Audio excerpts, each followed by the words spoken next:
In this video, we will be looking at the dangers of equity financing. One of my favorite sayings is, success leaves clues. Well, so does failure, and history does tend to repeat itself. Equity financing involves selling stock of your company. When you sell stock, you're selling little bits of your company. You're giving up control. Mark Twain once said something to the effect of, if you think the cost of education is too high, try the cost of ignorance. When I was a child in Montana, our family enjoyed skiing. I believe I was around 5 when I first started skiing. Back in the day, snow skis were made out of wood. They were awkward and hard to use. Mr. Howard Head was an avid snow skier in the early days of skiing. He was also an engineer and was working in this new field of aeronautics. At the time, there was this new metal. It was lighter than steel, but it had some drawbacks. It was weaker and suffered from stress. It was aluminum.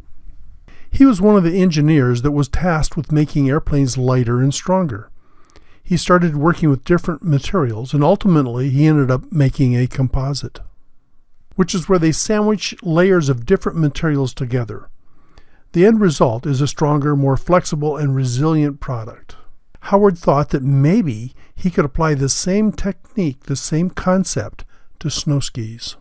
So he formed a new company and started doing the research and development necessary to make an aluminum composite snow ski. Only he needed more money, and so he sold some stock of his new company to finance the research and development. He eventually developed a composite ski that was responsive, flexible, and fast. Pretty soon, every ski racer wanted a pair of Head skis. Those racers who used Head skis started winning all the races, which meant that more skiers wanted Head skis. Demand was strong, which put a strain on Mr. Head's production. He needed more money to expand. So he sold some stock to finance the research and development. Please keep in mind that when you sell stock of your company, you're also selling ownership, giving up control. Only there was a problem with the original Head skis. The bindings, the device that held the ski boots to the ski, kept working loose. The screws holding them into the skis would loosen up or pull out of the ski. The bindings were out of date in comparison to the new skis, so Mr. Head decided to develop a new set of bindings to match the new skis. Only he didn't have enough cash to finance the research and development. So he sold some more stock and poured the funds back into the company. Ultimately, he developed a binding that worked well with the new composite ski. Only there was a problem. The old school ski boot was made out of leather. What happens to leather after a few hours in the snow? Well, it gets wet, and wet boots get cold. Being the consummate inventor, Mr. Head decided that he needed to develop a new pair of ski boots to match the bindings which matched the skis. Only he had one problem. Yep, you guessed it, he needed more money. So he sold some more stock and used the money to develop a ski boot out of this new material called plastic. Ultimately, he developed the ultimate package. He had patents for state-of-the-art composite skis and matching bindings and matching ski boots. All the skiers wanted this winning set from Head skis. Only Mr. Head had a problem that he didn't anticipate. As I understand it, there was a competitor in the sports industry that wanted Mr. Head's patents. They wanted to develop a competitive ski using Mr. Head's inventions.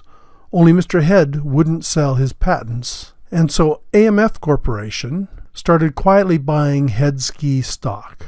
The same stock that Mr. Head began selling to raise money to pay for the research and development, until they ultimately amassed controlling interest. Once they had 51% ownership, they controlled the company.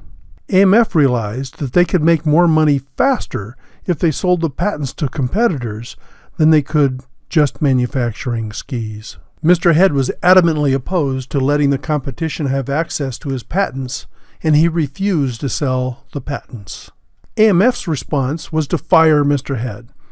Yes, that's right, Mr. Head got fired from his own company.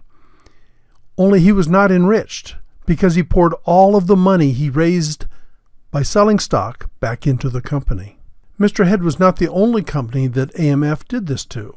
The exact same thing happened to Harley-Davidson. Prior to AMF getting controlling interest of Harley, no other motorcycle looked or sounded like a Harley. On the left is an old-school Harley, and on the top right is an old-school Honda. They looked different. On the bottom right is a Honda after they got rights to the look of Harley. Westinghouse ended up with many of Nikola Tesla's patents, General Electric with Thomas Edison's. Ray Kroc ended up controlling McDonald's against the McDonald's brothers' wishes. Carl Karcher got fired from his company, Carl's Jr., and the list goes on and on. Equity financing is dangerous because when you sell stock, you're giving up little pieces of control of your company.